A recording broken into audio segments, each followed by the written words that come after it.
नमस्कार, प्रणाम, आदाब, सत श्री अकाल, वालेकुम अस्सलाम। मैं नंद किशोर कुमार स्वागत करता हूँ आपके अपने प्यारे YouTube channel Nand Kishore academy पर। तो गाइस, आज की क्लास में हम लोग पढ़ने वाले हैं आपका कक्षा 10th का दूसरा चैप्टर, जो आपका चैप्टर है 20 का दांत। ठीक है, यानी कि 20 का दांत। अब कहानी है, क्या है, एक कहानी है जो नलिन बिलोचन शर्मा जी के द्वारा लिखा गया आपका कक्षा 10th का सेकंड चैप्टर है। तो चलिए हम लोग लेखक की इंट्रोडक्शन करते हैं, लेखक परिचय इस वीडियो में करेंगे और अगले वीडियो में संपूर्ण हिंदी अर्थ को देखेंगे। तो चलिए शुरू करते हैं, और शुरू करने से पहले आप चैनल को सब्सक्राइब कर देंगे, वीडियो को लाइक कर देंगे और अपने दोस्तों के पास शेयर कर देंगे। तो चलिए जय हिंद, शुरू करते हैं आज की क्लास। ठीक है, तो देखिए सबसे पहले नलिन बिलोचन शर्मा। देखिए नलिन बिलोचन शर्मा का जन्म 18 फरवरी 1916 ईस्वी में पटना के बदरघाट में हुआ। यानी कि 1916 ईस्वी में पटना के बदरघाट में हुआ। आप लोग सब किताब खोलेंगे। ठीक है, देखिए वे जन्मान भोजपुरी भाषी थे। वे जन्म से ही क्या थे, भोजपुरी भाषी। यानी पटना बिहार के कहा हो, ठीक वाला ना, समझ आ गई। ठीक ना, तो इस तरह के भोजपुरी भाषी थे। ठीक है, वे दर्शन और संस्कृत के प्रख्यात विद्वान महाउपाध्याय पंडित रामावतार शर्मा के ज्येष्ठ पुत्र थे। पंडित रामावतार शर्मा के, यानी कि संस्कृत के बहुत बड़े जानकार के पंडित रामावतार शर्मा के ज्येष्ठ पुत्र थे, यानी बड़े बेटे थे। ठीक है ना। अब देखिए, माता का नाम रत्नावती शर्मा था। उनके व्यक्तित्व, यानी कि माता का नाम रत्नावती शर्मा था और उनके व्यक्तित्व निर्माण में पिता के पांडित्य के साथ उनकी प्रगतिशील दृष्टि का भी बड़ा भूमिका थी। यानी कि उनके व्यक्तित्व, यानी कि उनका व्यक्तित्व कैसा, उनका विचार कैसा, उसका संस्मरण कैसा, यानी कि इनका जो नलिन बिलोचन शर्मा, यानी इनके पिता का मेन भूमिका रहा, यानी कि उनके व्यक्तित्व का उनके ऊपर, ठीक है, पांडित्य की भूमिका रही। देखिए माता के साथ उनकी प्रगतिशील दृष्टि भी बड़ी भूमिका थी। यानी कि बड़ी भूमिका, यानी कि माता की दृष्टि, हम लोग का माता मारती है, पीटती है, इस तरह के, वो बदमाशी नहीं करोगे, गलत काम नहीं करोगे, इस तरह की इधर नहीं जाओगे, फलनमा के साथ नहीं जाओगे, इस तरह के बात, उसी प्रकार से।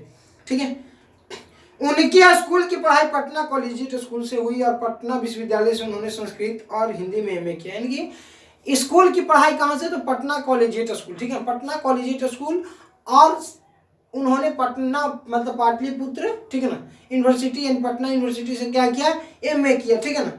अब देखिए, यानी कि पटना विश्वविद्यालय से, ठीक है, उन्होंने संस्कृत और हिंदी में एमए किया। उन्होंने संस्कृत और हिंदी में एमए किया। ठीक है, वे हरप्रसाद दास जैन कॉलेज, यानी कि हरप्रसाद दास जैन कॉलेज, आरा रांची विश्वविद्यालय और अंत में पटना विश्वविद्यालय में प्राध्यापक रहे। और उन्होंने प्राध्यापक, यानी कि पढ़ाया भी उसमें क्या रहे, अध्यापक प्राध्यापक के रूप में, यानी कि हरदेव प्रसाद आरा, ठीक है ना, हरप्रसाद दास जैन कॉलेज आरा, यानी हरप्रसाद दास जैन कॉलेज आरा रांची में, ठीक है ना। और उसके बाद पटना विश्वविद्यालय के भी क्या रहे, प्राध्यापक रहे। ठीक है, सन 1959 में वे पटना विश्वविद्यालय के हिंदी विभाग के अध्यक्ष हुए और मृत्यु पर्यंत 12 सितंबर 1961 ईस्वी में के पद पर बने रहे। यानी कि उन्होंने हिंदी विभाग के, ठीक है ना, हिंदी विभाग के अध्यक्ष बने कहाँ, पटना विश्वविद्यालय में, ठीक है ना। और अंत तक, जब तक मृत्यु, यानी कि 12 सितंबर 1961 के मृत्यु हुई, तब तक के, यानी कि रिटायरमेंट से पहले तक के मृत्यु नहीं हुई। ठीक है ना, यानी कि वहीं पे मर गए। ठीक है, वहीं पे, यानी कि उनका नौकरी रहते हुए में, पटना में अध्यक्ष रहते हुए मर गए।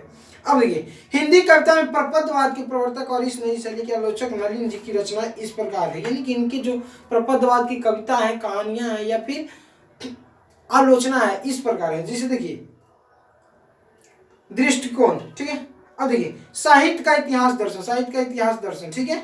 उसके बाद मानदंड, हिंदी उपन्यास विशेषता प्रेमचंद साहित्य तत्व और आलोचना। यानी कि देखिए यहाँ पे इनका कविता है साहित्य का इतिहास और दर्शन, ठीक है, साहित्य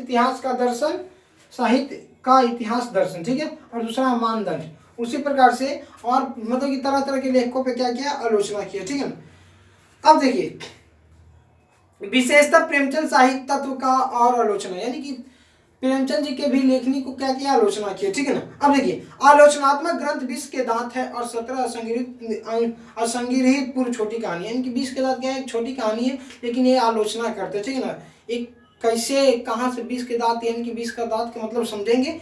ठीक है ना। देखिए संग्रह केसरी कुमार तथा नरेश तथा काव्य संग्रह नकेन के प्रपद और नकेन दो सदर मिश्र ग्रंथावली, अयोध्या प्रसाद खत्रिय स्मारक ग्रंथ, ठीक है ना, संत परंपरा और साहित्य आदि संपादित ग्रंथ, इनके द्वारा ये सारे ग्रंथ क्या है, संपादित है। ठीक है। आलोचकों के अनुसार प्रयोगवाद का वास्तविक प्रारंभ नलिन बेचन शर्मा की कविताओं से हुआ और उनकी कहानियों में मनोवैज्ञानिकता के तत्व समग्रता से उभर आए। यानी कि उनके जो कविता है, कहानी या प्रयोगवाद में कविता नलिन बेचन शर्मा की कविताओं से हुआ, यानी कि उनका जो कविताओं से क्या हुआ, उनका एक तरह से डेब्यू बोल सकते, ठीक है ना। उनकी कहानियों में मनोवैज्ञानिकता के तत्व समग्रता से उभर कर, मनोवैज्ञानिकता चिंता के विषय बनने वाले, सोचने को मजबूर करने वाले तत्व काफी उभर कर है, ठीक है। आलोचना में वे आधुनिक शैली के समर्थक थे, यानी कि आलोचना में वे आधुनिक शैली यानी कि आधुनिक जो लेखक थे उनके समर्थक थे, ठीक है। वे कथ्य शिल्प, भाषा आदि सभी स्तरों पर नवीनता के आग्रही लेखक थे, यानी कि कथ्य शिल्प, ठीक है ना, बहुत सारे, ठीक है ना, कथ्य शिल्प तरह तरह के बहुत सारे पर लिखने के आग्रही थे, ठीक है।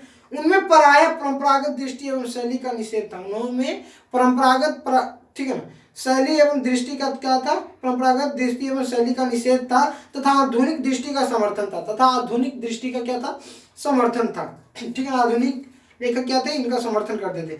आलोचना की उनकी भाषा गठी हुई और संकेतात्मक थी, यानी कि संकेतात्मक यानी कि गठी हुई, काफी सोच विचार कर और उसके बाद संकेत करती थी, ठीक है ना, यानी कि सीधे पॉइंट पे। अब देखिए, उन्होंने अपने अनेक पुराने शब्दों को नया जीवन दिया, उन्होंने अनेक पुराने शब्दों को नया जीवन दिया जो आधुनिक साहित्य में पुनः प्रतिष्ठित हुई, जो आधुनिक साहित्य में पुनः क्या हुई, प्रतिष्ठित हुई, ठीक है।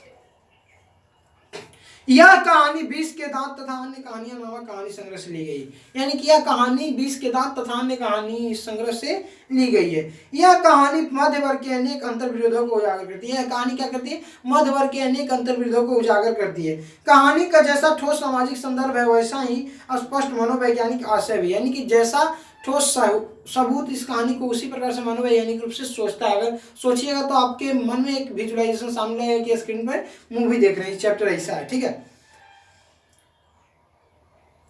आर्थिक कारणों से मध्य वर्ग के भीतर ही एक और सेन साहब जैसे एक श्रेणी उभरती है जो अपनी महत्वाकांक्षा और सफेद पोशी के भीतर लिंग भेद जैसे कुछ संस्कार छिपाए हुए हैं, यानी कि एक मध्य वर्ग, ठीक है ना, यानी कि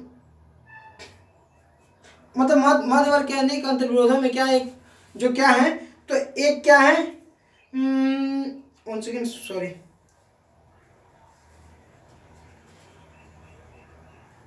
सेन साहब हैं जो क्या करते हैं, अपने ही मतलब कि ऊपर के दिखाते हैं, ऊपर से क्या दिखाते हैं कि हम बहुत सामाजिक आदमी है इस तरह के, और अपने ही अंदर क्या है, एक तरह का लिंग भेद का शिकार हुए हुए, ठीक है ना, यानी कि लिंग के आधार पे भेदभाव करते हैं, यानी कि लड़का लड़की या स्त्री पुरुष में भेदभाव, ठीक है। अब देखिए, तो दूसरी ओर गिरधर जैसे नौकर पेशा निम्न मध्यवर्गीय व्यक्ति की श्रेणी है जो अनेक तरह की थोपी गई बंदिशों के बीच भी अपने अस्तित्व को बहादुरी एवं साहस के साथ बचाए रखने के लिए संघर्षरत है। यानी कि दूसरी ओर कौन है, तो दूसरी ओर गिरधर, ठीक है ना, जो क्या है, नौकर है, निम्न मध्यवर्गीय नौकर है, ठीक है ना, जो क्या करता है, अपने साहस और बाहुबल के बदौलत वो निम्न कार्यों को करता है, वो अपने में क्या रहता है, खुश रहता है, यानी कि संघर्ष करता है। यह कहानी सामाजिक भेदभाव, लिंग भेदभाव और आक्रामक यथार्थ स्वार्थ की छाया में पलते हुए प्यार दुलार के ऊपर नामों को उभारती हुई सामाजिक समानता एवं मानव अधिकार की महत्वपूर्ण वानगी पेश करती है। यानी कि यह कहानी जो एक अमीर घर का लाडला, ठीक है ना, एक अमीर घर का बेटा जिसमें क्या होता है, उसको माँ बाप के प्यार, मतलब कि घर का इकलौता वारिस होने की वजह से वो अपना घमंड किसी और को, किसी दूसरे बच्चे को किस प्रकार से दिखाता है, ये कहानी आपको ये सिखाई देगी, सीख देगी कि कैसे किसी मतलब कि अपने से छोटे को मजाक उड़ाया जाता है, कि अपने से छोटे को अति किया जाता है, लेकिन छोटा कोई कम नहीं होता, जात से कोई बड़ा छोटा या इस तरह का नहीं होता, अपने कर्म से। इसीलिए यहाँ पे वो दोनों का एक दो बालक है, ठीक है, उसके बारे में क्या होगा, पूरा बढ़िया से चर्चा हो गया। तो चलिए आगे बढ़ते हैं, तो अब लेखक परिचय खत्म हो गया, चैप्टर आगे शुरू करेंगे अगले वीडियो में। तब तक के लिए वीडियो को लाइक कर देंगे और चैनल को सब्सक्राइब कर देंगे और अपने दोस्तों के पास शेयर कर देंगे। तो चलिए थोड़ा सा हमारे साथ बने रहेंगे, ठीक है ना।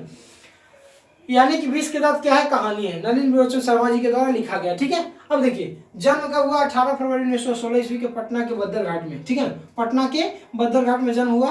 पिता पंडित रामावतार शर्मा, पिताजी का नाम पंडित रामावतार शर्मा, माता रत्नावती देवी, ठीक है, पे देवी छूट गया, माता रत्नावती देवी।